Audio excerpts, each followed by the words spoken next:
کہ جب دوسرے مذہب والے جمع ہوتے ہیں، دوسرے لوگ جمع ہوتے ہیں،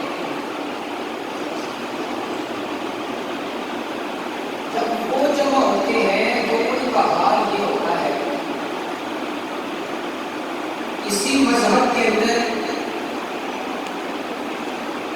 1,00,000 بندہ جو ہوتا ہے وہ جمع ہوتا ہے، کسی مذہب کے اندر 2,00,000 بندے جمع ہوتے ہیں، کسی مذہب کے اندر 3,00,000 بندے جمع ہوتے ہیں، حتیٰ کہ 15,00,000 تک بھی غیر مسلم میں سے لوگ جمع ہوتے ہیں اپنے دن کو منانے کے لیے، اس دن مل کر خوشی کا اظہار کرنے کے لیے غیر مسلم سے 15,00,000 تک، 15,00,000 یہ غیر مسلم جو ہے وہ جمع ہو سکتے ہیں، لیکن مذہب اسلام کو اللہ تعالیٰ نے وہ فوقیت عطا فرمائی ہے، اسلام کے اندر اللہ تعالیٰ نے ایسے ایسے دن ہمیں عطا فرمائے ہیں، یہ اسلام ایسی چیز ہے کہ جس کے اندر اللہ تعالیٰ نے ایسی فوقیت رکھی ہے کہ اللہ تعالیٰ نے مذہب اسلام کے اندر ایک دن ایسا بنایا ہے کہ جس دن کے اندر 40 سے 50 لاکھ مسلمان جمع ہو جاتے ہیں، 40 سے 50 لاکھ تک مسلمان یہ جمع ہوتے ہیں۔ وہ دن کون سا ہے؟ فرمایا وہ حج شریف کا دن، وہ حج شریف کا دن ہے کہ جس دن اتنے مسلمان جمع ہو جاتے ہیں اور جن کی سزائیں یہ ہوتی ہیں لبیک اللہم، جو اپنے خدا تعالیٰ کی بارگاہ مقدس میں یہ عرض کر رہے ہوتے ہیں کہ یا خدایا ہم تیری بارگاہ مقدس میں،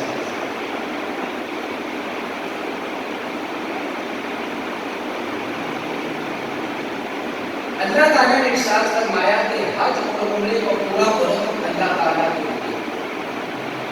یہاں سے ایک چیز میں واضح کرنا چاہتا ہوں، شاید آپ کو بخوبی سمجھ آئے گی اور ان لوگوں کا رد بھی ہو جائے گا کہ جن کو آج بھی اس چیز کی تلخی لگ جاتی ہے، اگر کوئی بندہ کسی پیر کے بارے میں کچھ نظر و نیاز کر لیتا ہے یا پھر وہ صفات رحمہ اللہ تعالیٰ ان کے بارے میں نظر و نیاز کی جاتی ہے، تو لوگ جو ہوتے ہیں وہ تلخی کے اندر آ جاتے ہیں کہ لوگ یہ کہاں سے نکل آیا، کل تک تو کوئی نہیں تھا، آج انہوں نے نکال دیا ہے۔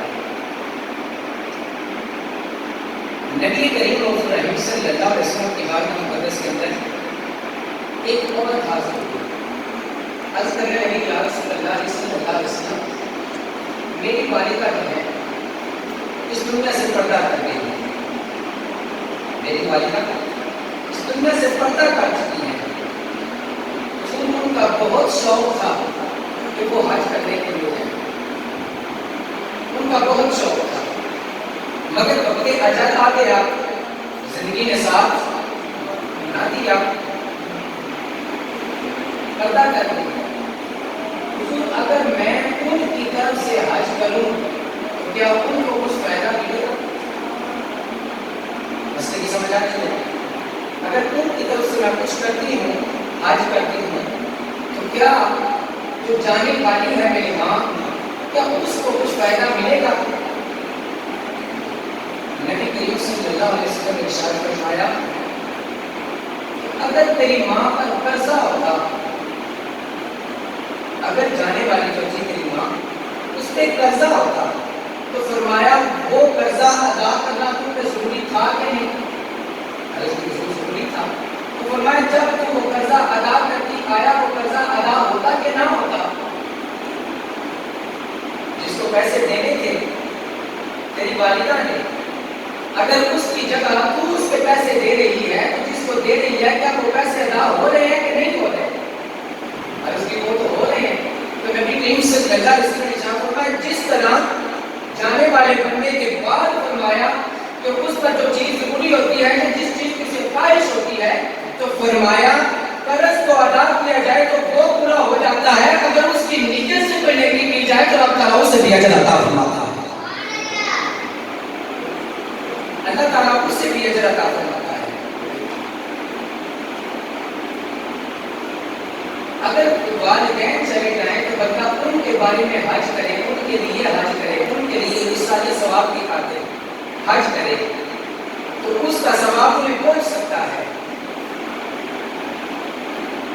اگر کوئی باپ اپنی اولاد کے لیے ایسا کام کرے تو اولاد کو ثواب بولو پہنچ سکتا ہے۔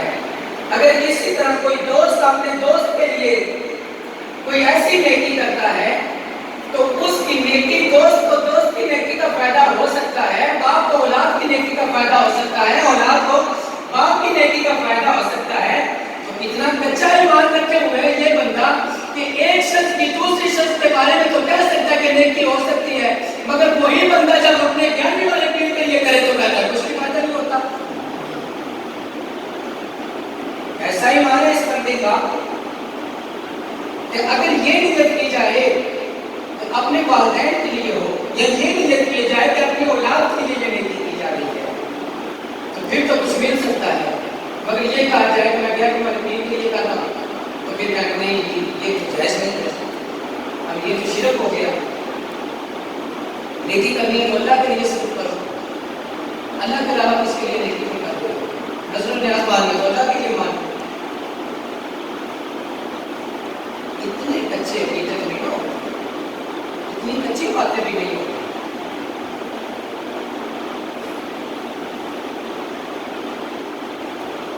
اللہ تعالیٰ نے ارشاد فرمایا وَأَتِمُّوا الْحَجَّ وَالْعُمْرَةَ لِلَّهِ،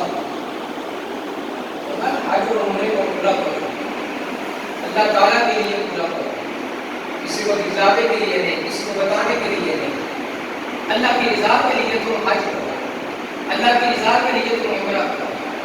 اور اگر کسی نے ایسی نیکی کی جو کسی کے دکھلاوے کے لیے ہے تو حدیث پاک کے اندر آتا ہے کل قیامت کے دن اللہ تعالیٰ بلا دے گا ان کو، جو قرآن پڑھنے والا ہوگا اللہ تعالیٰ کہے گا یہ لو قرآن، اس کا ثواب 1900 لوگ جن کے لیے تم پڑھا کرتے تھے، اگر میرے لیے پڑھا ہوتا تو آج میں تمہیں ثواب دے دوں۔ شہید کو بلایا جائے گا، کہا جائے گا یہ لے تم کا، اور ان سے اجر لے کہ جن کے دکھلاوے کے لیے تو کہہ رہا تھا کہ تم لوگ تجھے کہیں گے کہ یہ تو بندہ شہید ہے، یہ بندہ شہید ہے، لوگ کہیں گے یہ بندہ نوازی ہے، لوگ کہیں گے یہ بندہ حاجی صاحب ہے، یہ قاضی صاحب ہے، یہ حاجی صاحب ہے۔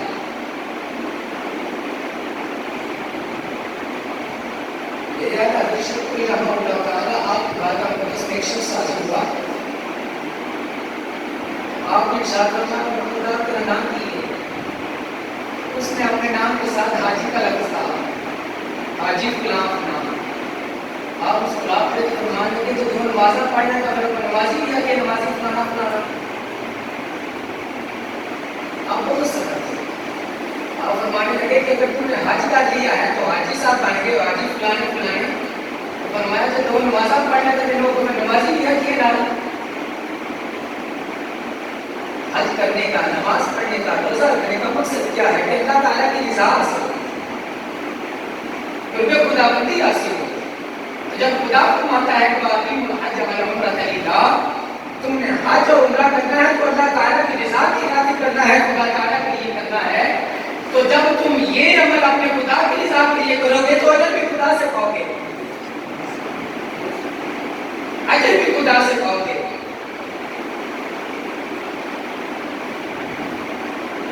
شہر کے اندر دو بھائی رہتے تھے، کبھی کبھار نے ایک ایسی ڈگری کا جنم ہے، کوفہ شہر کے اندر دو بھائی رہتے تھے، حج کا موسم آیا، لوگوں نے تیاریاں شروع کی، جس وقت لوگوں نے تیاریاں شروع کی تو چھوٹے بھائی نے اپنے بڑے بھائی سے کہا اس مرتبہ میرا بھی جی چاہتا ہے کہ میں بھی حج کے لیے حاضر ہوتا ہوں۔ بڑے بھائی نے شفقت بھری نظر سے، شفقت بھری کلام سے نوازتے ہوئے کہا کہ چلے جائیے، اگر کسی چیز کی ضرورت ہو تو میں بھی حاضر ہوں، آپ کا جی چاہتا ہے تو آپ چلے جائیں۔ تو چھوٹے بھائی نے حج کی تیاری کی، جس وقت حج کی تیاری کی